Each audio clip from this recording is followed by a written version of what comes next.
So just a few weeks ago, I had an uninsured patient who was coming in with some chronic pain, and we didn't really understand what the pain was. I mean, he could barely walk. He could barely. We had to literally assist him in.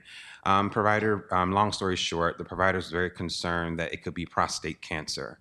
And so we had to refer him. It wasn't a clear diagnosis, but we had to send him and refer him to urology just to double check. Well, unfortunately, he has no insurance. Because his income just went over the guideline, he didn't meet Medicaid requirements. And so then it left him with a qualified health plan, which he is a low income African American male. And we don't really need to go into that as well. That speaks for itself. He could barely pay for his out of pocket, well, self pay, sliding scale fee, excuse me. He could barely pay for that. So you can only imagine the stress he was dealing with potentially trying to figure out if he had prostate cancer or not.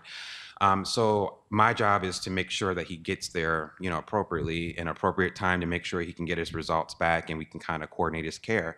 Well, unfortunately, we need his insurance in order to coordinate properly.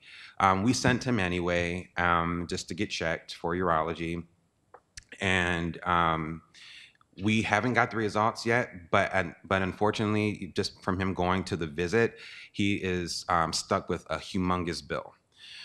He's stuck with a bill because he doesn't have insurance, and God forbid he has prostate cancer. He's even stuck with a bigger debt for treatment and prescription costs. He doesn't qualify for Medicare. He's under 60. It's a whole lot of things, and so it puts me in a predicament where we how it makes advocating harder. I am for, when I say I'm for the people, I'm for the people. And when it disheartens me when I can't find resources that are supposed to really aid patients like himself to become a healthy individual, as people have stated before, it's a right. Healthcare is a right. It shouldn't be privileged. I don't really understand how a person who can barely make it day by day on their social needs can even afford a premium of an estimated premium of $400 a month just to make it by. I just want to know, how does that benefit raising rates? How does that benefit with consumers? How does that benefit just provider offices in general? So consider that as we kind of take that in consideration, raising rates today. So thank you very much. I appreciate it.